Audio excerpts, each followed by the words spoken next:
കഴിഞ്ഞ ദിവസം അവക്കാടോയുടെ വീഡിയോ ഇട്ടപ്പോഴത്തേക്ക് ശരിക്കും പറഞ്ഞാൽ എനിക്ക് കുറെ കമന്റ്സ് വന്നു, നല്ലതും ചീത്തയും ഒക്കെ ആയിട്ട്.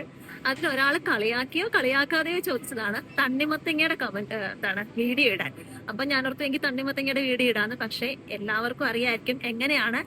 നല്ല തണ്ണിമത്തങ്ങ മുറിച്ച് നോക്കുമ്പോൾ മിക്ക തണ്ണിമത്തങ്ങയും നല്ലത് തന്നെയായിരിക്കും. പക്ഷെ മധുരമുള്ളതും മധുരം ഇല്ലാത്തതും നമുക്ക് മുറിക്കാതെ കഴിച്ചു നോക്കാതെ അറിയത്തില്ലല്ലോ. അപ്പൊ അതിന് വേണ്ടി ഒരു ടിപ്പ് പറഞ്ഞുതരാം. ഇതിന് അവക്കാടയുടെ ഞെട്ടൂരിയതുപോലെ തണ്ണിമത്തങ്ങയുടെ ഞെട്ടൂരേണ്ട ആവശ്യമൊന്നും ഇല്ല കേട്ടോ. ഒരു യൂണിഫോം സൈസും അതുപോലെ തന്നെ നല്ല കളറൊക്കെ ഉണ്ടെങ്കിൽ ഇത് സ്വീറ്റ് ആയിട്ടുള്ള തണ്ണിമത്തങ്ങയാണെന്നാണ് പറയുന്നത്. അതുപോലെ ഇനി നീളത്തിലുള്ള തണ്ണിമത്തങ്ങയില്ലേ, ഞാൻ പറയുന്നത് ഒത്തിരി നീളത്തിലുള്ള ടൈപ്പ് അല്ല, നോർമൽ തണ്ണിമത്തങ്ങ തന്നെ നീളത്തിൽ ഇപ്പൊ ഇങ്ങനെയൊക്കെ ഇരിക്കുന്നതിലുണ്ടെങ്കിൽ അത് വാട്ടറി ആയിരിക്കും, ഉള്ളിൽ ഇഷ്ടംപോലെ വെള്ളമായിരിക്കും കേട്ടോ.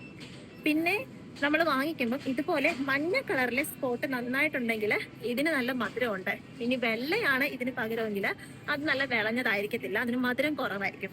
പിന്നെ വേറെ ഒരു ട്രിക്ക്, ഇത് കണ്ടോ, ഇതിന് പറയുന്ന വെബിങ് എന്നാണ്. ഇങ്ങനെ ഈ വെബിങ് സ്പോട്ട് ഒത്തിരി ഉണ്ടെങ്കിൽ ഇത് ഫുൾ ഓഫ് ഫ്ലേവേഴ്സ് എന്നാണ് പറയുന്നത്, അതായത് നല്ല മധുരമുണ്ട്. ഈ വെബിങ് സ്പോട്ട് കുറവാണെങ്കിൽ അത് മധുരം കുറവുള്ളതായിരിക്കും. അപ്പൊ ഇനി തണ്ണിമത്തങ്ങ വാങ്ങിക്കുമ്പോൾ ഇതുപോലെ നോക്കിയിട്ട് വാങ്ങിച്ചാൽ ഒരു പക്ഷെ നിങ്ങൾക്ക് ഉപകാരപ്പെടും കേട്ടോ. വീഡിയോ ഇഷ്ടമായെങ്കിൽ ഒന്ന് ചാനൽ ഫോളോ ചെയ്യണേ.